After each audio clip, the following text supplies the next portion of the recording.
بلا شبہ آپ ڈراتے ہیں، ہاں؟ تو ڈر سنائے ان کو، کس کو؟ من اتبع الذکر، جو کہ نصیحت کو قبول کرتے ہیں، سمجھائے کو مان لیتے ہیں، وخشی الرحمن بالغیب، اور رحمان سے ڈرتے ہیں، بالغیب بغیر دیکھے، رحمان سے ڈرتے ہیں بغیر دیکھے۔ اچھا اب دیکھیں یہاں پہ دو باتیں ذکر کی گئی۔ ایک تو یہ کہ دل جو ہوتا ہے، دل جو ہوتا ہے، سارا معاملہ دل کا ہے۔ جب دل نرم ہوتا ہے اور دل ایکسپٹ کرنے والا ہوتا ہے حق کو، ہے نا، ذکر کو، دل جب نرم ہوتا ہے، جیسے کہ آپ اس کی مثال لیجئے زمین سے، جب زمین کیا ہوتی ہے، وہ کھیتی کے قابل ہوتی ہے اور اس میں تھوڑی سی بھی نمی پڑتی ہے اور تھوڑی سی اس کو کھاد واد ڈال دیتے ہیں، تھوڑی سی بارش کی 4 بوندیں پڑ جاتی ہیں تو اس زمین سے فوراً کیا ہوتا ہے، سبززار نکل آتا ہے۔ ہوتا ہے نا ایسا، بارش میں آپ دیکھتے ہوں گے کہ فوراً تھوڑی سی ایک بارش ہوئی، فوراً وہ زمین جو بالکل چٹیل تھی وہاں کھٹ سے جو ہے گھاس نکل آئی، اسی طرح سے اور ساری چیزیں، پودے نکل آتے ہیں، ہم دیکھتے ہیں ہریالی ہو جاتی ہے۔ ہوتا ہے نا بھائی ایسا سب کے ساتھ، سب لوگ دیکھتے ہوں گے۔ اور جی ایک زمین وہ بھی ہوتی ہے جہاں پہ پورا دھواں دھار بارش ہو رہی ہے، لیکن کیا ہے، وہ بارش کا قطرہ اس طرف پڑ رہا ہے اور وہ پھسل جا رہا ہے، ادھر ادھر چلا جا رہا ہے، اس کے اوپر کوئی اثر نہیں ہو رہا ہے۔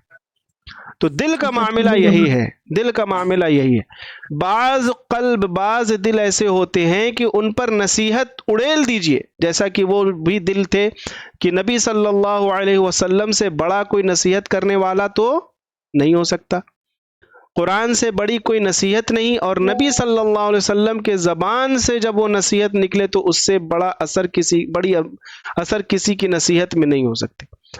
باوجود اس کے ان کے دل اس طرح سے سخت تھے یا بنجر تھے کہ اس پہ وہ نصیحت اثر نہیں کرتی تھی، اور کیا ہوتی تھی، گری اور ادھر ادھر چلی گئی، بلکہ وہ نصیحت ریورس گیئر میں اثر کرتی تھی اور ان کے اندر کبر اور گھمنڈ بڑھنے لگتا تھا۔ لیکن دوسری جماعت وہ بھی تھی، اس زمین کے ٹکڑے کی طرح تھی جو فوراً بارش کے اثر کو قبول کرتی ہے اور سبززار اگا دیتی ہے۔ تو جب اس طرح کے دل پر آپ صلی اللہ علیہ وسلم کی دعوت گری، ان لوگوں نے فوراً کیا کیا، اس کو ایکسپٹ کر لیا۔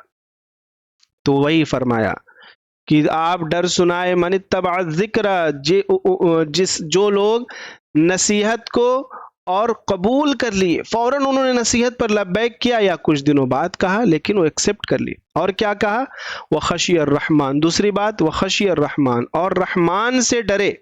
اب یہاں دیکھیے آپ لوگ کو سوچنا چاہیے کہ دیکھیے خشیہ کا مطلب ہوتا ہے ڈرنا، اور رحمان اللہ تعالی۔ یہ بتائیے تھوڑا یہ جملہ اگر کوئی ایسا کہے، ایک بہت رحم دل انسان ہے، بہت رحم کرنے والا انسان ہے، بہت رحم کرنے والا انسان ہے، اور اس کی رحم کرنے کی انتہا نہیں، بہت رحم کرتا ہے، کوئی یہ کہے کہ اس رحم کرنے والے انسان سے ڈرو، یا کوئی کہے کہ میں اس رحم کرنے والے انسان سے ڈرتا ہوں، تو یہ جملہ کیسا لگ رہا ہے بھائی؟ غصہ کرنے والے سے ڈرنا سمجھ میں آتا ہے، جس کے ہاتھ میں پاور ہے، آپ کو پتا ہے کہ ابھی ہم نہیں کچھ کہیں گے تو کہاں سے بلڈوزر آ جائے اور کیا سے کیا ہو جائے، اللہ ہی بچائے، چل رہا ہے آج کل، سمجھ میں آتا ہے۔ لیکن یہاں کہا جا رہا ہے خشی الرحمن بالغیب، وہ رحمان سے، اور رحمان اللہ تعالیٰ کی سپرلیٹو ڈگری، یعنی کہ وہ رحم جو بالکل انتہا پر ہے، اس سے زیادہ رحم کوئی کر ہی نہیں سکتا، اس سے ڈرنا، اس سے ڈرنا بالغیب، بغیر دیکھے۔ تو اس کا مطلب کیا ہوا؟ اس کا مطلب یہ ہوا کہ وہ رحمان سے ڈرنے کا مطلب یہ ہے کہ رحمان رحم فرمائے گا، لیکن پتہ نہیں میرا عمل اس کی رحمت کو متوجہ کرنے کے لائق ہے کہ نہیں، ہے نا؟ بعض دفعہ انسان کے اعمال ایسے ہو جاتے ہیں کہ ایک عمل انسان کی پوری زندگی کی عبادت کو ضائع کر دیتا ہے۔ دونوں پہلو ہوتے ہیں نا، یہ بھی ہوتا ہے کہ کوئی ایک عمل اتنا اچھا ہوتا ہے کہ اللہ تعالیٰ اس ایک عمل کے بدلے بندہ ایمان والا ہے تو اس کو جنت میں ڈال دیتے ہیں، اس کے ساتھ دوسرا پہلو بھی ہے، بعض دفعہ اعمال کوئی ایسے بھی ہوتے ہیں انجام کے اعتبار سے، اپنے ٹیمپریچر کے اعتبار سے ایسے خطرناک ہوتے ہیں، ایسے شقی ہوتے ہیں کہ اس ایک عمل کی وجہ سے انسان کی پوری زندگی کی عبادت بھی ضائع ہو جاتی ہے نا۔ تو انسان ڈر رہا ہے کہ پتہ نہیں وہ رحمان تو ہے لیکن میرا عمل درمیان میں حائل نہ ہو جائے۔ تو خشی الرحمن بالغیب، یہ صحابہ کی ہی صفت تھی کہ کیا تھا، وہ رحمان کو وہ بغیر دیکھے، ابھی انہوں نے دیکھا نہیں لیکن نبی صلی اللہ علیہ وسلم نے ان کو کہا سمعنا واطعنا، بات کو مان لی۔ تو ایسے لوگوں کے لیے کیا ہے، جو رحمان، جو آخرت سے ڈرتے ہیں، رحمان سے ڈرتے ہیں، بغیر دیکھے اس کا پاس و لحاظ کرتے ہیں اور نصیحت کو قبول کرتے ہیں، نصیحت کو قبول کرتے ہیں۔ جیسے ہم لوگ ابھی قرآن کلاس کر رہے ہیں، ایک یہ ہے کہ چلو یار کچھ نہیں تھا تو قرآن کلاس کر لیے، ایک یہ ہے کہ قرآن جو ہم پڑھ رہے ہیں اور قرآن میں بھی سورہ یاسین پڑھ رہے ہیں، سورہ یاسین جو قرآن کا دل ہے، اس کے اندر نصیحت ہی نصیحت ہے، ہم اس نصیحت کو اپنی زندگی میں شامل کر رہے ہیں کہ نہیں کر رہے ہیں۔ ایک تو یہ کہ ہمارے علم میں اضافہ ہو رہا ہے، وہ بھی اچھی بات ہے، لیکن اصل کیا ہے کہ ہم جو سیکھ رہے ہیں، یہ جو باتیں بتائی جا رہی ہیں، ہمارے دل پر اس کا اثر ہو رہا ہے کہ نہیں ہو رہا ہے۔ اگر نہیں ہو رہا ہے تو پھر کیا ہے، دعا کرنا چاہیے اللہ سے، اللہ تعالی ہمارے دل کو اس طرح بنا کہ جو ذکر کی نصیحت کو ایکسیپٹ کرنے والا ہو اور آپ سے ڈرنے والا ہو۔ اب جب یہ دونوں کیفیت جب ہو گئی تب پھر کیا ہے، فَبَشِّرْهُ بِمَغْفِرَةٍ وَأَجْرٍ كَرِيمٍ، تو ان کو خوشخبری سنا دیجئے، کس چیز کی، مغفرت کی، اللہ تعالیٰ نے ان کو معافی دے دی، وَأَجْرٍ كَرِيمٍ، اور عزت والے اجر کی۔ اجرٍ کریم مطلب ایک بہت عزت، عظمت والے ہیں، عظمت والے اجر کی، عظمت والا ان کو جزا دیا جائے گا، عزت والی ان کو کیفیت، ان کو مقام دیا جائے گا، اور کیا ہوگا، ان کی معافی کر دی جائے گی۔ معافی یہاں پہ مغفرت کا معنی یہ ہوتا ہے میری بہنوں، مغفرت کا معنی یہ ہوتا ہے غلطی انسان کرے، کوئی غلطی کرے اور اس غلطی کو معاف کیا جائے۔ اس سے یہ بات پتہ چلی کہ انسان، ہم اور آپ، ہم سے اور آپ سے غلطی ہونا طے ہے، کم غلطی ہوگی، زیادہ غلطی ہوگی، چھوٹی غلطی ہوگی، بڑی غلطی ہوگی، لیکن اس غلطی ہونے کے بعد اس غلطی پر جم جانا یہ نقصان دہ ہے۔ غلطی ہو گئی، انجانے میں ہو گئی، جان کے ہو گئی، اب احساس ہو گیا، جب احساس ہو گیا تو نیکسٹ اسٹیپ یہ ہے کہ فوراً اپنی اس غلطی کو ختم کیا جائے، مغفرت نام کے اریزر سے اس کو فوراً مٹایا جائے اپنے نام اعمال سے۔ اور وہ کیسے ہوگا، اللہ کی بارگاہ میں توبہ سے، اللہ کی بارگاہ میں ہاتھ اٹھائے انسان اور اپنی غلطیوں کا اعتراف کرے اور اللہ سے کہے کہ اللہ معاف کر دیجئے۔ رمضان چل رہا ہے، اللہ تو اور معاف کرنے والا ہے نا۔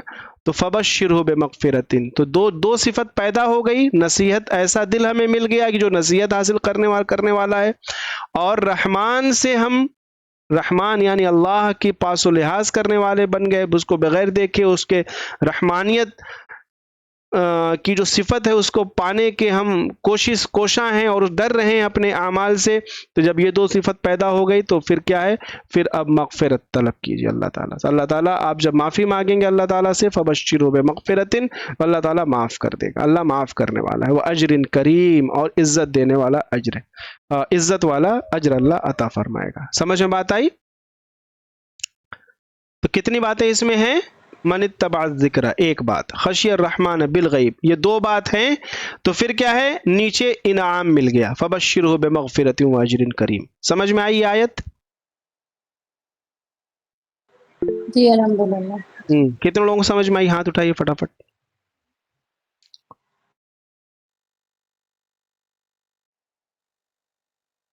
ٹھیک ہے، بہت بہتر، اللہ تعالیٰ اس کو قبول فرمائے۔ ٹائم ہم لوگ کا اوور ہو گیا ہے، اور انشاءاللہ کل تھوڑا فاسٹ اور چلیں گے، تھوڑا تفصیل لگ رہا ہے زیادہ ہو گئی ہے، اور انشاءاللہ کل اس آیت کو اِنَّا نَحْنُ نُحْيِي الْمَوْتَى وَنَكْتُبُ مَا قَدَّمُوا وَآثَارَهُمْ وَكُلَّ شَيْءٍ أَحْصَيْنَاهُ فِي إِمَامٍ مُبِينٍ، اس کو پڑھیں گے اور اس کی جو یہ مختصر تفسیر ہے اس کو بھی سمجھنے کی کوشش کریں گے، ٹھیک ہے انشاءاللہ۔ وَضْرِبْ لَهُمْ مَثَلًا أَصْحَابَ الْقَرْيَةِ إِذْ جَاءَهَا الْمُرْسَلُونَ، اس کو بھی انشاءاللہ پڑھیں گے۔ کتنے لوگ سورہ یاسین کی تلاوت آج کیے ہیں؟ میں درست کروں۔